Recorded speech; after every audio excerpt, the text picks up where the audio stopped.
రేవంత్ రెడ్డి గారు మహిళా ఎమ్మెల్యేలు ఏదైతే బహిరంగంగా శాసనసభలో అవమానం చేశారో వారు ఇమీడియట్గా మహిళా ఎమ్మెల్యేలకి క్షమాపణ చెప్పాలి. అది కూడా అసెంబ్లీలో చెప్పాలి. అలాగే మహిళా జర్నలిస్టుల పైన ఏదైతే దాడి జరిగిందో ఇలా గత 10 సంవత్సరాలుగా ఎప్పుడూ జరగని ఇన్సిడెంట్లు ఇప్పుడు జరుగుతున్నాయి. కాబట్టి వెంటనే రేవంత్ రెడ్డి గారు తక్షణమే రియాక్ట్ అయ్యి దీనికి బహిరంగంగా క్షమాపణ చెప్పాలని మేము కోరుకుంటున్నాము. ఈ రోజు మహిళా కమిషన్కి మేము ఫిర్యాదు చేయడానికి వస్తే మహిళా కార్పొరేటర్లు అయి ఉండి మమ్మల్ని కూడా ఆపేస్తున్నారు ఈ ప్రభుత్వము.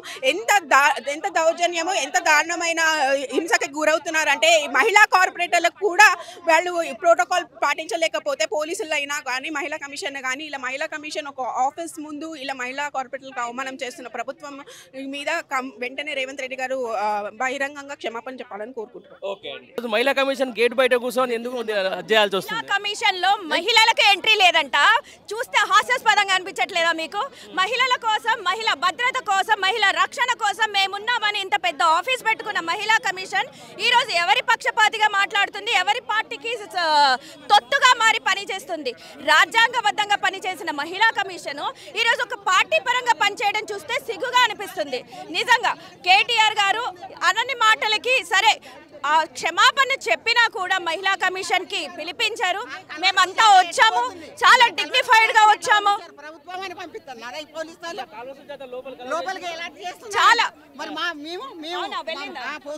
చాలా చాలా అంటే మేమంతా కలవడానికి చాలా పద్ధతిగా వచ్చాము. మేమంతా కూడా సార్ తో పాటు సపోర్టింగ్ గా వచ్చాము. అలాంటిది మమ్మల్ని గేటు బయట ఆపి మేమేదో హంగామా చేస్తామో ధర్నా చేస్తామో మాకేమో అవసరము?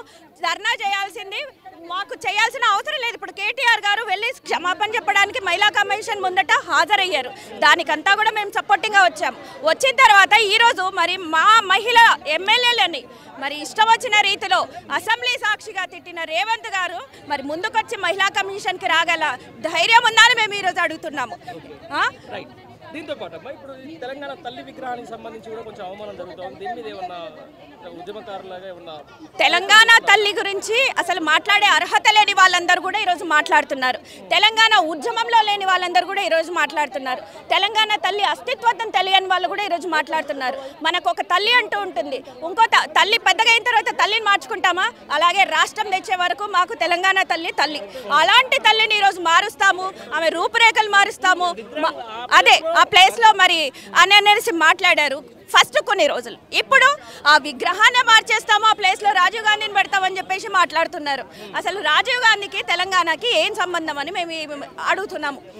రాజీవ్ గాంధీకి సంబంధం లేని ఒక విగ్రహాన్ని తీసుకొచ్చి ఆల్రెడీ డిసైడ్ చేసిన ప్లేస్ లో రాజీవ్ గాంధీ విగ్రహం పెట్టడాన్ని మేము తీవ్రంగా ఖండిస్తున్నాము. ఏంటంటే మళ్ళీ మహిళా కమిషన్ ముందుకు రావాల్సిన అవసరం ఏమొచ్చింది? ఈరోజు కాంగ్రెస్ వాళ్ళతోటి బాహాబాయిలేంది.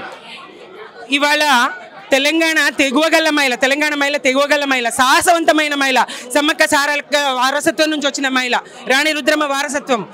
తెలంగాణ మహిళలను ఘోరంగా పరాభవిస్తూ ఉచిత బస్సు పేరుతోనే తెలంగాణ మహిళని వాళ్ళ ప్రపంచవ్యాప్తంగా ఒక అపహాస్యానికి గురి చేస్తూ బస్సుల్లో మహిళలు సీకలు పట్టుకుంటారు, కొట్లాడుకుంటారు. ఎందుకంటే ఇది సోషల్ మీడియా యుగం, మరి వైరల్ అవుతా ఉన్నది. బస్సుల సంఖ్య పెంచకుండా ఆ రకంగా మహిళలను అవమానిస్తూ ఉన్నాడు.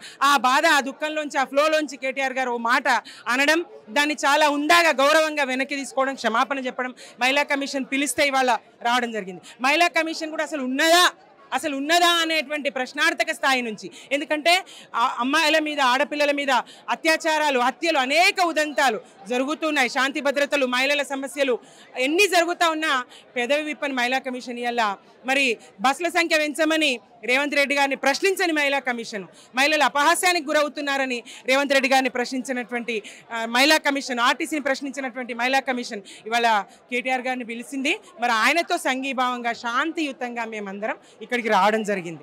మరి మమ్మల్ని రానివ్వకుండా గేటు బయట ఆపేసి కార్పొరేటర్లను, మాజీ కార్పొరేషన్ చైర్మన్లను, అందరినీ ఉన్నత స్థానంలో ఉన్న మహిళా నాయకత్వాలను అందరినీ బయటనే ఆపేసి కాంగ్రెస్ మహిళలు రాగానే వాళ్ళ లోపలికి అనుమతించి వాళ్ళు మా మీదికి దాడికి ఉసిగొల్పి ఇవాళ మహిళలంటే ఇంతే చిల్లర రాజకీయం, ఇది మహిళలు సిగలు పట్టుకుంటారు, మహిళలు కొట్టుకుంటారని మళ్ళొకసారి ప్రపంచానికి చూపించేటువంటి కుట్ర చేసిన రేవంత్ రెడ్డి మహిళా కమిషన్ ఇమ్మీడియట్గా పిలవాలి రేవంత్ రెడ్డి గారిని.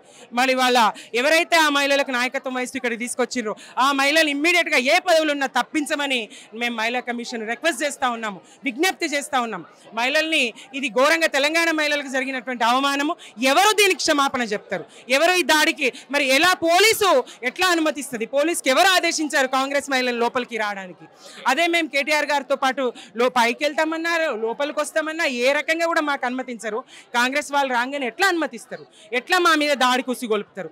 దీన్ని ఏ కోణంలో చూడాలి? తప్పకుండా తెలంగాణ మహిళ ప్రశ్నిస్తూ ఉన్నది. ప్రపంచం ముందర తెలంగాణ మహిళలను చిన్నగా చేసి చూపిస్తే ఊరుకుండేది లేదు.